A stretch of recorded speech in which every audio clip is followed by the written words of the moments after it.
Greetings, everybody, and welcome back to episode 49 of Extreme Evocast, an all-purpose Pokemon podcast where we talk about news, trivia, and everything related to Pokemon. I will apologize. Well, maybe I shouldn't apologize. I will make note of three things right off the bat in the beginning of this episode. One, I might sound a little bit different. First of all, because I am in a new place. I am back at my dorm in college and university, so welcome to the echoey stone, dorm room, not the padded carpet room that I had in my holiday home with my parents. But I'm back at university, and thus my voice might be a little echoey, might be a little, it might be a little more vacant than usual. It's just because of the room that I'm in. Normally I would have this like huge blanket over my whole setup to make my voice a little more padded, but I didn't really feel like doing that tonight. And that leads me into my second reason why I might sound a little different, because I'm very tired. Well, not that I'm tired necessarily, but it is pretty darn late where I am right now. I had to do a lot of preparations for school, a lot of things in the background because, school is starting, everything's sort of getting back into business, and I have not really had the time for Evocast. So thus I'm staying up a little bit later than I would like to record Evocast tonight, and we have my sweet mates are sleeping, and it would be pretty rude to wake them. So I don't want to be too loud, too energetic tonight. So welcome to a sort of late night, very chill episode of Evocast. My voice might sound a little bit more mellow, a little bit more drawn back, as opposed to other episodes of Evocast, because it's late, I need to be a little quiet, and also my voice is pretty tired because I've been streaming the heck out of recently, because I just got back to school, and I can stream for the first time in like 2 months, and I'm very, very excited about it. If you'd like to catch my streams over on twitch.tv/Lillieceon, I am playing Pokemon XD, I'm playing Minecraft, I'm playing Final Fantasy, I'm doing all kinds of fun streams right now, pretty much every single day because I am able to, and I have lots of time with school this semester. But even then, I still haven't really had a lot of time to prepare for Evocast because school classes are starting very soon. Actually, tomorrow is my first class. And it sort of came up to me a little bit faster than I expected. So apologies for that. And my third thing is that today's episode might be a little bit shorter than others. I know I say that pretty much every single time, and it always ends up not being true, but I mean it this time, okay? I'm like the boy who cried wolf, the girl who cried wolf. The girl who cried short Evocast episode. It's going to be short this time. I'm almost 100% certain. Mostly because there's almost no news. And the topic that I wanted to talk about today is non-existent. Well, it's there, but it's very small. It's not going to take a very long time at all. Sort of solidifying this short, chill episode of Evocast. And you know what? I'm just fine with that. We got a big one coming up in the next two episodes, episode 50 and episode 51. Episode 50 might not be nearly as exciting as episode 51 because 51 is the 2-year anniversary of Evocast, and I'm going to do something very extra special for that. 50, because of that though, 50 is probably just going to be a normal episode despite having such a cool number attributed to it. But in the next month or so, I got to think of something really special to do. So this sort of mellow, chilled out episode will be paralleled quite oppositely by a very, very extra special episode coming on episode 51. So I hope you can, forgive me for today's episode being the way that it is. But like I said, it's the best thing for me. And also, I think that all of us could need some chill time in their lives, especially with everything going on. And school starting up for a lot of people, including me. I am certainly not opposed to it.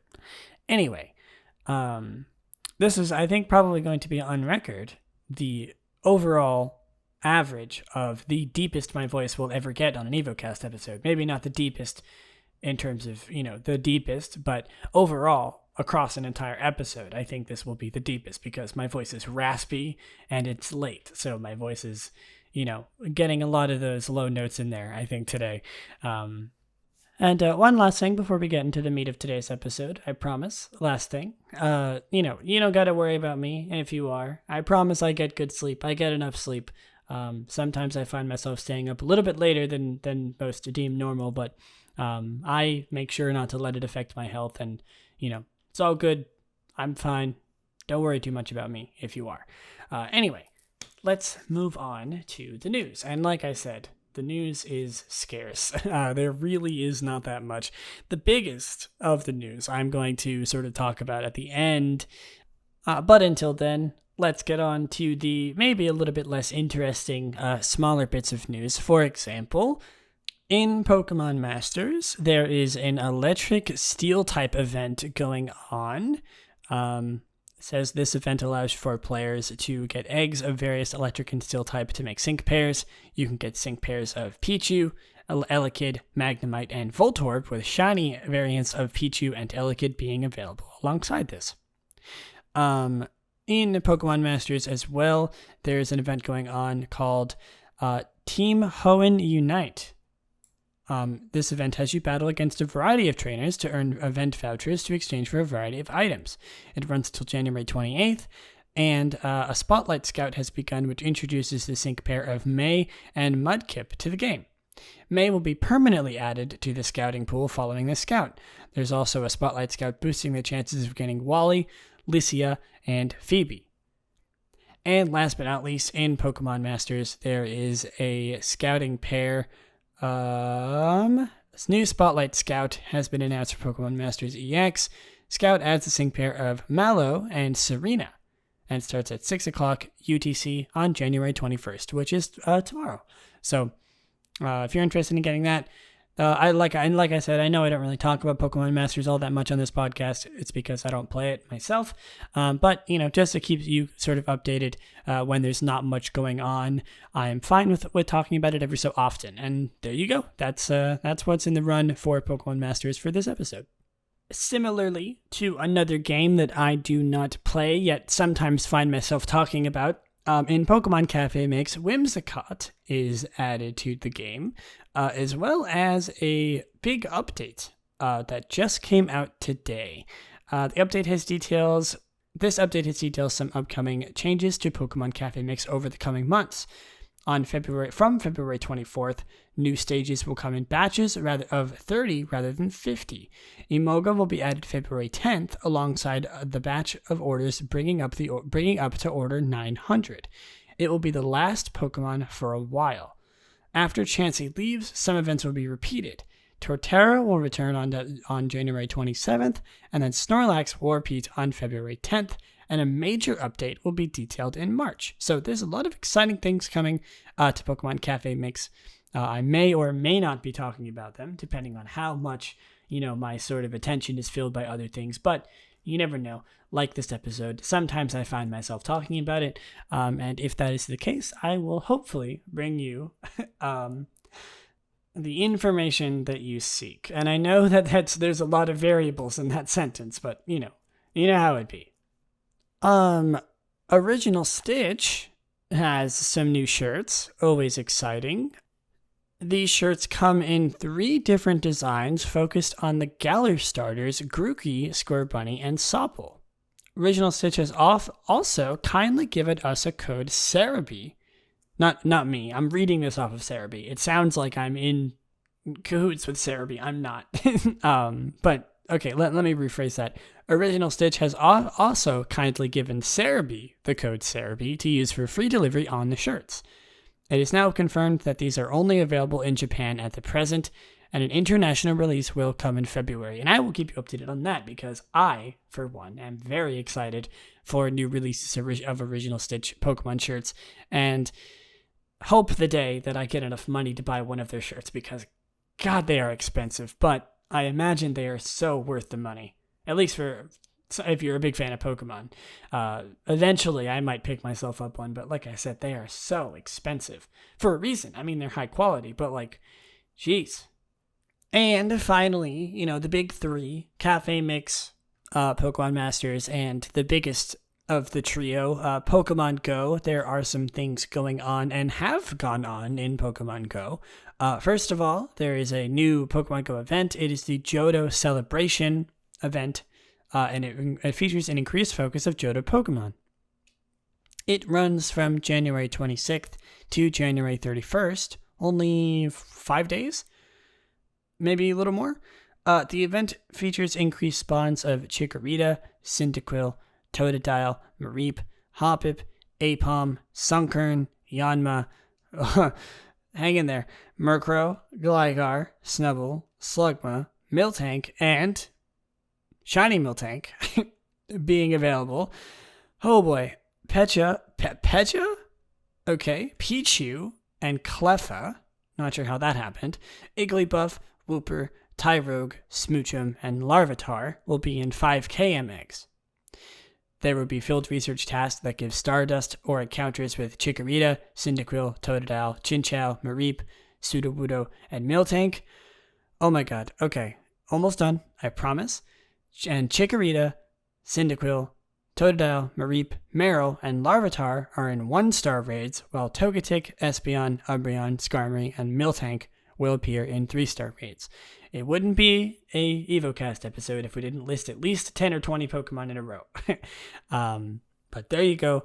That's all the information you need about the upcoming event in Pokemon Go. Exciting. Johto Pokemon. It's a celebration of them. Not all of them, though. Just the ones that you heard, which is a little bit misleading, but still. There you go. In Pokemon Go, there was a community day that just happened on the 16th for Machop. There was a chance of shiny Machop appearing, and if you evolved Machop into Machamp, it would have the move Payback, which, obviously, same thing for every community day. I hope those of you who were out and available to play got your Machops, and if you didn't, you're in luck, because there's a chance to get a shiny Roselia on the next community day on February 7th. With her appearing more often, and of course you being able to get a shiny one, you'll also be able to get Bullet Seed and Weather Ball on Roserade. Budew will also be available in 2KMs during the event, and it will come with timed research to receive Sinnoh Stones, and you'll be able to purchase a ticket to receive special feature research Smells Like Roselia, which you will get for free if you have purchased the Pokemon Go Tour Kanto ticket. And finally, I know I promised something big at the end of this news segment, and boy howdy do I have something exciting. There was a video released by the Pokemon YouTube channel for the Pokemon 25th it was sort of a big collection of like games, plushies, merchandise, all sort of lined up in this big like Rube Goldberg machine where, things knocked each other over. There was dominoes, there was balls running around, there was Pikachus and minecarts flying all over the place, going across games, going across, plushies, all kinds of stuff going on. If you haven't seen it, please go watch it. It's filled with nostalgia and just a lot of fun times. But the video itself revealed a lot of things going on. First of all, a collab with Katy Perry, which who could have guessed that? Literally nobody, especially not me. But is it a bad thing? I don't know for sure. I mean, I'm sure she'll do great. It's exciting to see Pokemon collab with other creators and just things in general. Please give me that Pokemon content, sweet mother. You know how it is.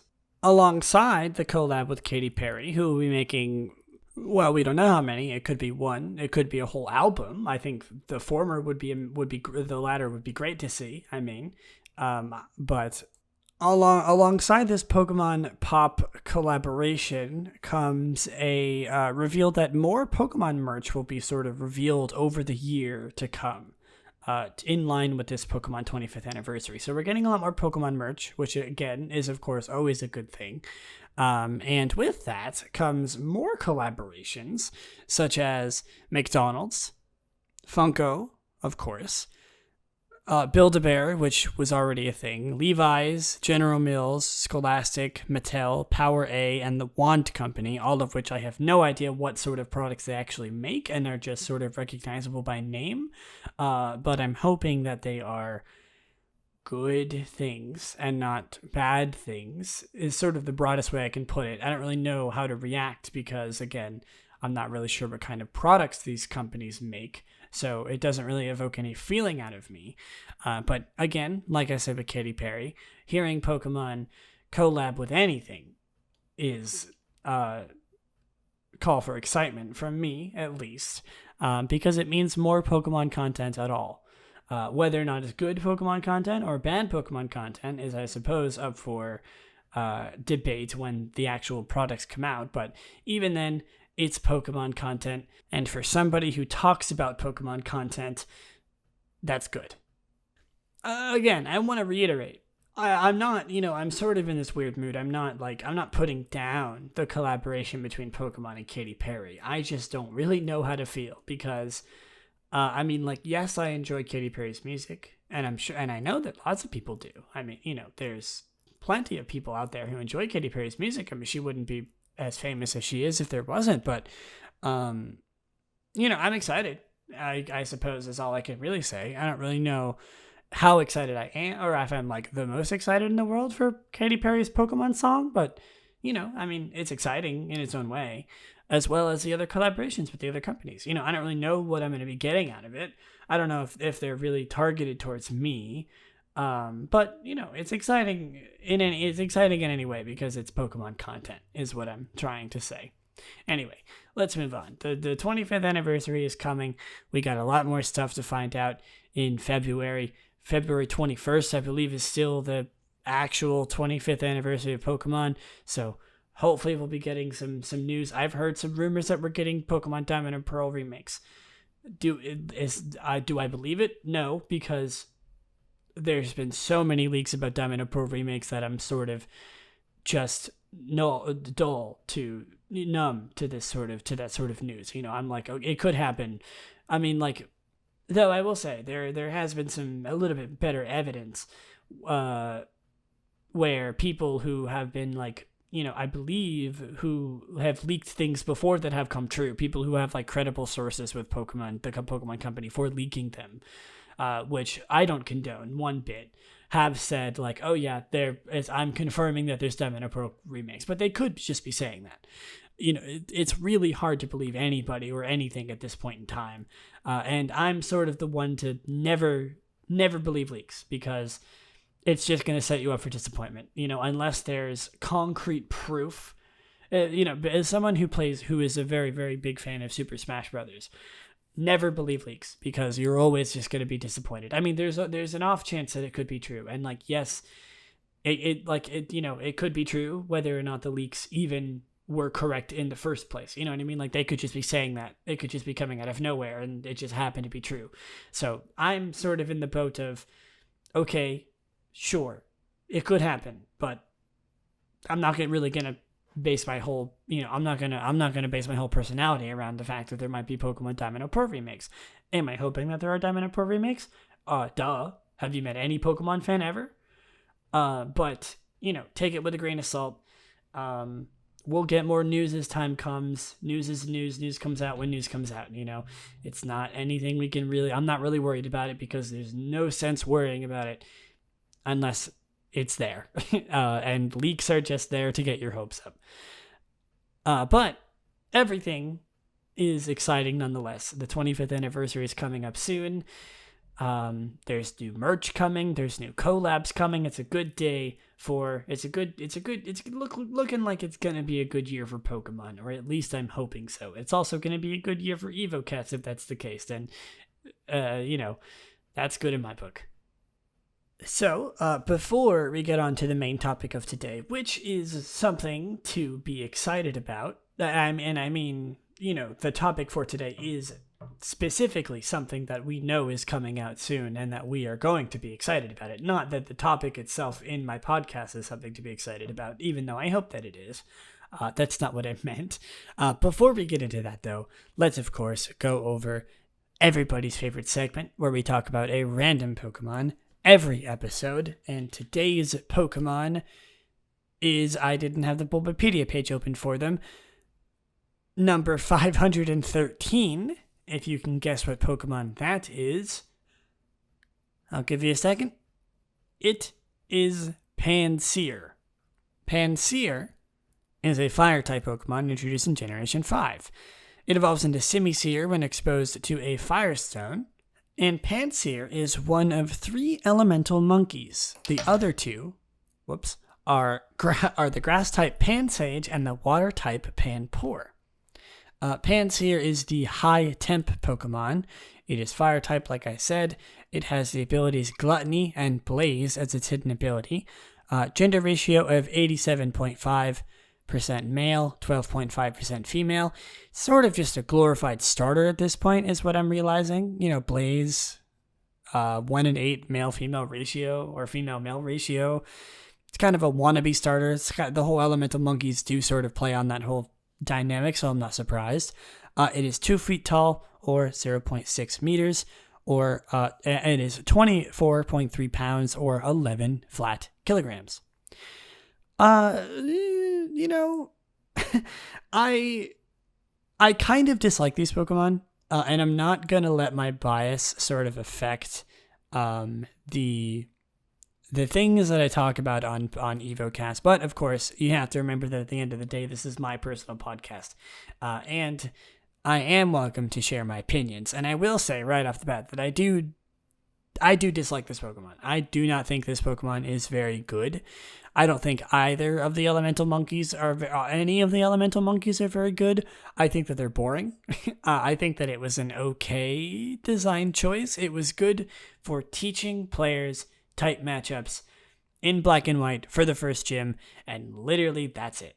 I think the designs for the evolutions are average at best, and I think that the only purpose that they really have is for starter matchups, type matchups, fire, grass, water, which, the starters and the rival battles that you do at the very beginning of the game kind of already fill that purpose. But, I can't really get mad at something that's based around people who are new players, because that would just be gatekeeping, and that's not good. So, it's a good concept. I see what they were trying to do, and I'm happy that they did it. But in sort of a retrospective view of all Pokemon compared to this thing, design-wise, I don't like it. I don't like any of the only one that I really kind of like is Simipour, because I think that her design is kind of cool.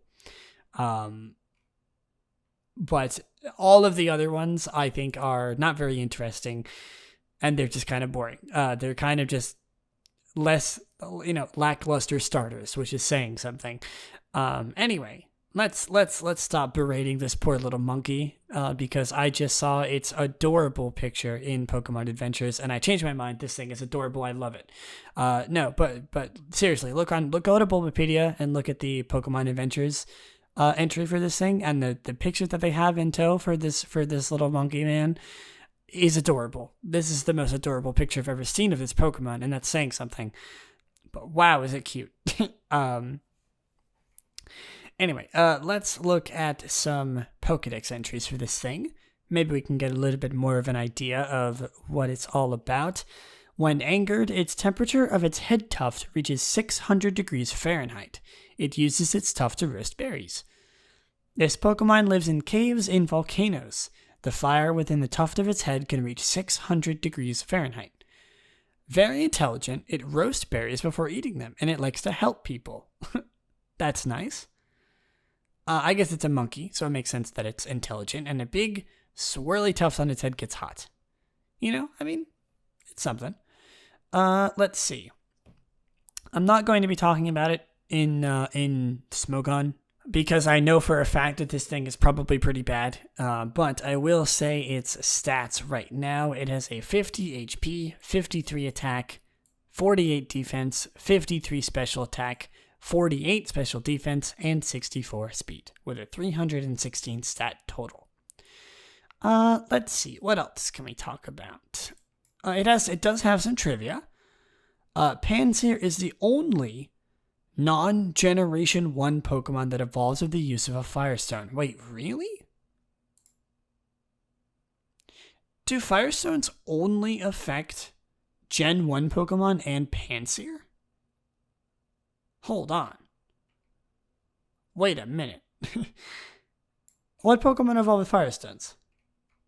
Wow, Vulpix into Ninetales, Growlithe into Arcanine, Eevee into Flareon, and Pansear into Simisear. That's really interesting. They really have added no other Firestone evolving Pokemon?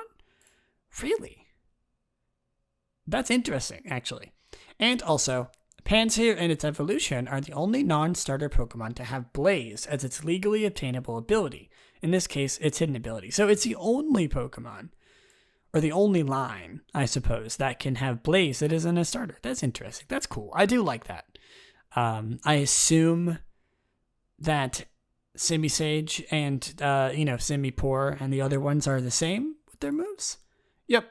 Overgrow and Torrent. They have them as their hidden ability, and the only other Pokemon other than starters are to have them. So I guess that does separate them a little bit. That's interesting. I do like that. Let's see. That's really it. Of course, the sort of elemental monkeys are based on the three wise monkeys. The hear no evil, see no evil, speak no evil, with Pansear having its hand up to his ear, being hear no evil. Let's see what the other ones are. If I can find Pansage. Pansage, it's got its hands up. It looks like he's saying something. Is that what it is? With its mouth open, Pansage represents speak no evil. Okay. What about oh, you know what? Simipour has its Panpour and Simipour have its eyes closed. So they must be based on See No Evil. Yes, they do. That is interesting. I sort of always got that was what they were based on, but I never really put it together. That's what they were. I knew that that's what they were based on, but I never really looked at the big details. That's interesting. There was a little bit of forethought putting into their designs, which is cute, or at least their official art, which I suppose is really the only time, and their sprites, I guess, which is really the only time that it's really meant that references in their official art or their sprites in black and white, which is cool. A little bit more lore, sort of, in line with the creation of this Pokemon. But other than that, that's really it. Finally, let's look at its shiny form. Its shiny form is actually not too bad. I'm not going to lie. It does only change the red to an orange. It doesn't really change anything else. But I gotta say, it's a pretty nice looking orange. I do like the color orange. And I do actually kind of enjoy how this looks. I almost wish this is what it looked like normally.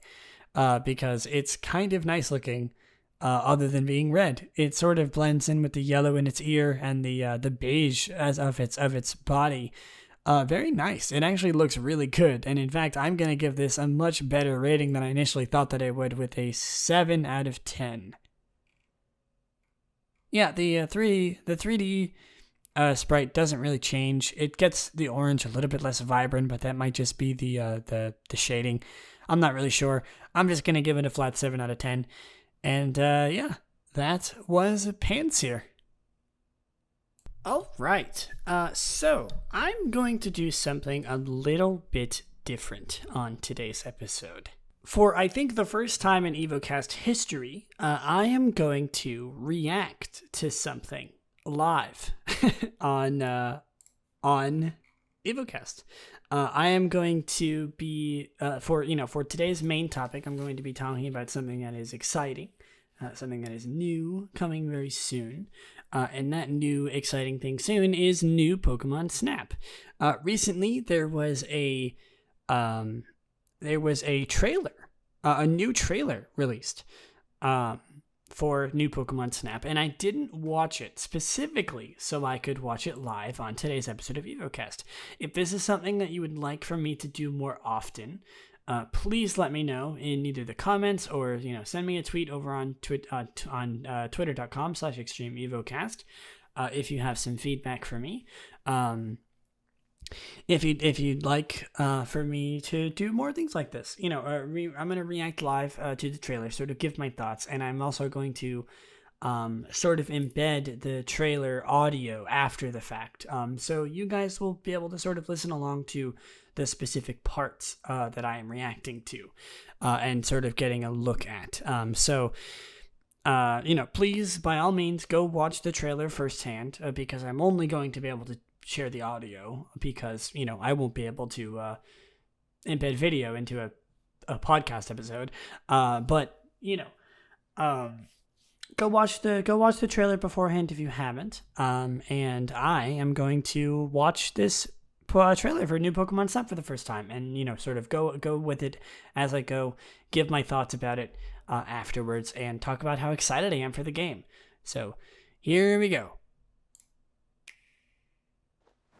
Turn it down. Oh, it looks beautiful.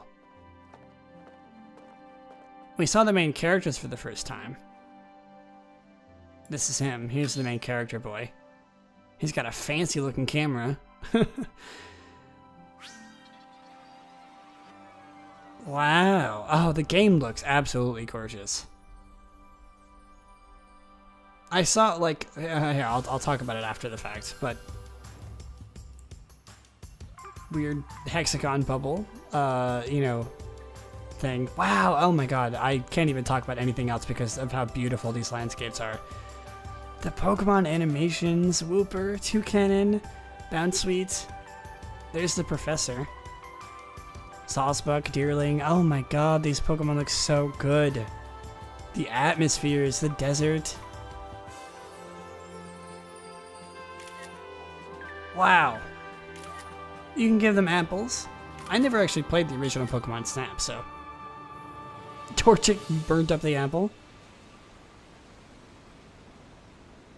What's going on? Ooh. Got some glowing flowers. Oh my god, that is a... What? Was that a massive glowing Meganium? What? Okay, well that was the end of the trailer. Hold on, I'm gonna go back to that. Was that Meganium bigger than normal? I mean, I assume, huh? It's a pretty big Meganium. And it's glowing. It's like it's got these particle effects on it. Is that like a new is that a new thing that we know about? I'm looking at the the description of the game. I'm gonna read this. I'm gonna read the thing from Cerebi. This game has to explore the Lentil region and take photographs of over 200 Pokemon. Your task is to investigate the Illumina phenomenon to Professor Mirror on Neo 1. There is a Pokedex to complete, and Professor Mirror will evaluate your photographs based on similar features as the original game: pose, size, direction, placement, background, other Pokemon, and so forth. Then you can register your photo into the Pokedex for that Pokemon. What is the deal with these glowing Pokemon? Do we know anything about them? Oh my god, we have... Well, okay, it's telling us what Pokemon we know are for sure in the game. I'm not going to go through them, but there are a decent amount of them. Oh, they got like different descriptions for every Pokemon. You can do like multiple pictures. You can do like it almost seems like it has descriptions for different actions that the Pokemon is doing. It gives you like Pokedex entries on the Pokemon. Oh, I'm gonna be playing so much of this game. You have no idea. I'm definitely gonna stream it over on twitch.tv/Lillieceon. But like, wow. The game looks, I can't get over, like I'm watching this trailer again, I cannot get over how beautiful this game looks. I made a tweet because I saw like one screenshot of the game and I said that the beauty of this game makes me excited for the hope of the main series Pokemon games, which I did see a lot of people say, like, oh, they're made by different people, made by different different branches of Pokemon, but still, a girl can dream. Jesus Christ. Wow, seriously, it's so gorgeous. I wish that the main series Pokemon games looked like this. I know it would be a lot harder considering that, they have to they're focused on two total different things, but wow, am I excited for this game. You have no idea. April 30th, huh? Wow. Well, I talked about it quite a bit before, but still, I'll sort of talk about it as time goes, but this game looks so good.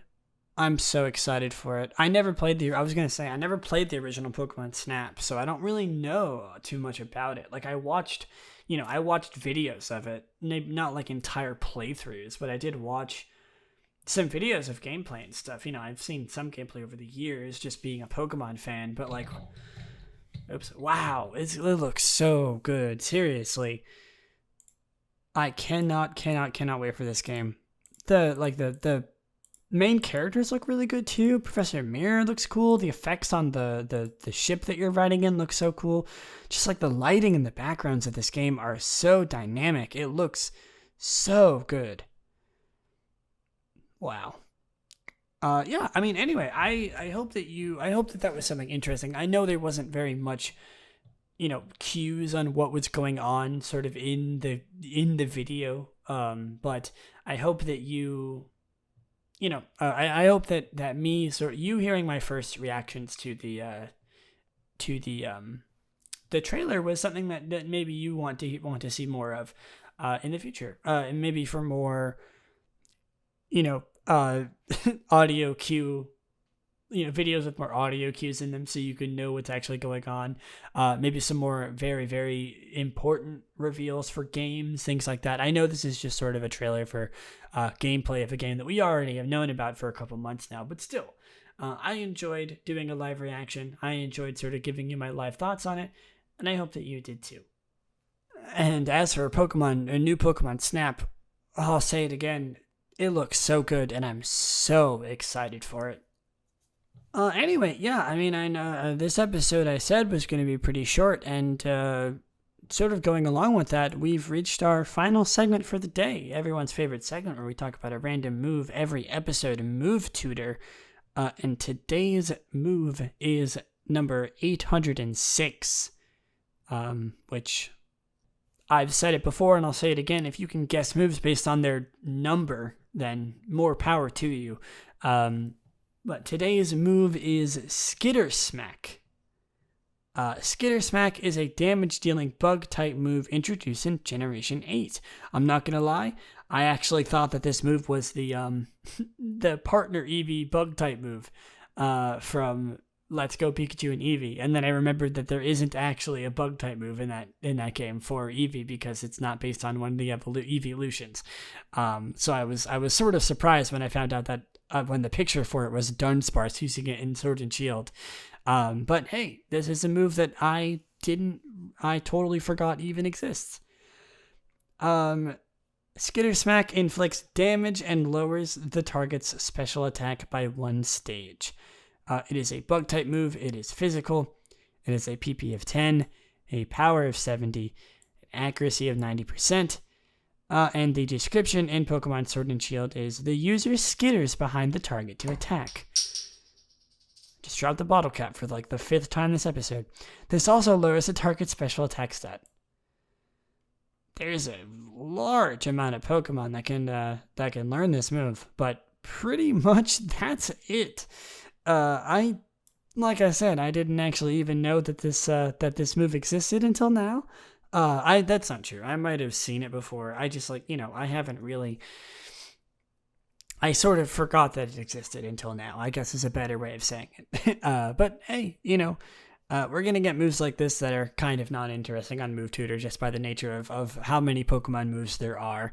And, going with that, we're going to get episodes of Evocast like this that are sort of not interesting and are sort of scarce of content. But, like I said, we got a big couple of episodes ahead of us, and I'm not always going to have mountains and mountains of Pokemon content to talk about. But even then, I still hope that you enjoyed today's episode, even if it was a little bit short, a little bit slow, a little bit, mundane compared to other episodes. But I enjoyed it, and I hope that you did too. And with that, I think that is going to do it for me for today. I thank you all so much for listening, and I hope you all have an amazing day. Catch you in the next one. Bye.